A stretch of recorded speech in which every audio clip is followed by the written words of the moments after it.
Hey everybody, this is Dr. Zappy coming to you with a video on the difference between squat patterns and the way that you can train them for different goals. So the first squat pattern that we're going to look at is actually on the right here, and this is going to be your typical squat pattern, your typical rep set, just going down into the squat pattern, coming back up, versus this very slow and controlled movement pattern on the left here, and what the differences are in terms of goals and how we can use them for different developments in our patients, clients, athletes, whatever it may be. So the typical pattern on the right here is just going to be, well, let me first explain this. There's three different phases of contractions and movements. So there's going to be an eccentric phase, an isometric phase, and a concentric phase. So the eccentric phase would be the lowering down and the stretching of the gluteal muscles, which are going to be the prime mover of the squat pattern here. So as we come down into the squat pattern, there should be an eccentric load on the glutes. Once we get down to the bottom here, what that'll do is that's going to be a brief moment of an isometric contraction just for control, and then there should be a concentric contraction that stands the person back up. So what we'll see here on the right side specifically is going to be, I'm just going to slow it down for you so it's a little easier to see, is a pretty fast eccentric movement here. It's not very controlled. She's basically just sitting down, letting gravity do the work for her. There's a little bit of an isometric pause at the end, and then the majority of the movement is going to come from concentric contraction.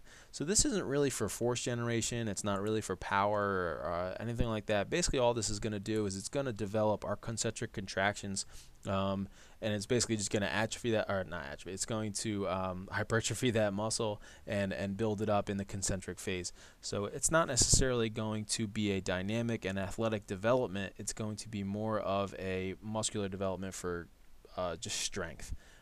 As far in comparison to the gentleman on the left here, what this is going to be is a very controlled movement. So this all here is being preloaded with a really strong eccentric contraction. It gets held for about a brief second at the end for an isometric hold, and then there's an explosion through the concentric movement. So this is more so going to be an athletic development squat pattern versus a generalized strength squat pattern. So in training eccentric patterns, what we're doing is we're providing the training of both a stretch reflex and a stretch shortening cycle. So right here, as he sits down here, this is all being trained in stretch reflexes and stretch shortenings, and these are of the most powerful physiological processes to generate force in the body and in our muscles.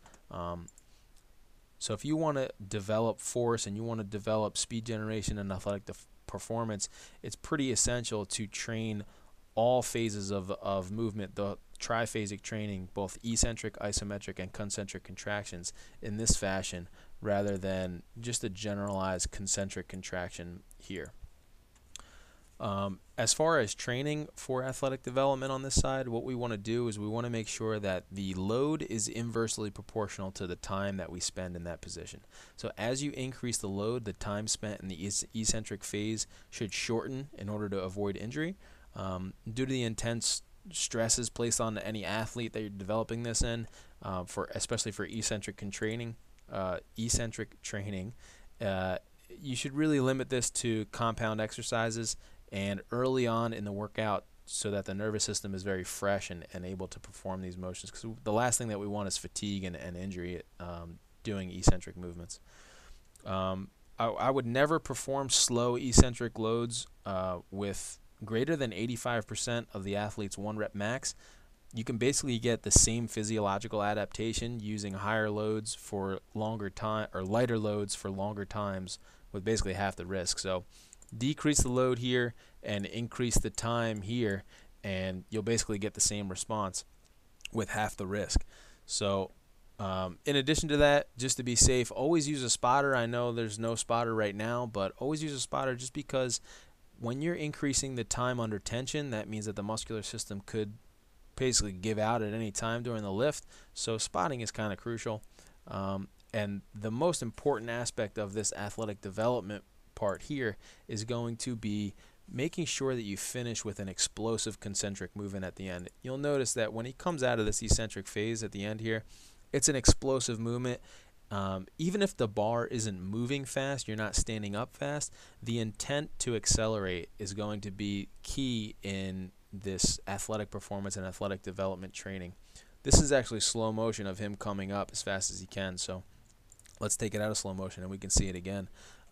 So we want to basically every jump, throw, cut, everything like that, any athletic development or performance is going to be an eccentric lengthening of the muscle first to prime the movement, and then it's going to end with an explosive concentric contraction. So that's exactly how we should be training. Other than that, please leave your comments or anything in the comment description here. I'll try and leave you a link at the bottom to the Triphasic training book. It's a great book, actually. I just ended up flipping through it a little bit, and that's how I kind of came across this here. But any comments or questions or anything like that, please leave them in the comment box. Please like, subscribe, or visit our website at wcofcc.com.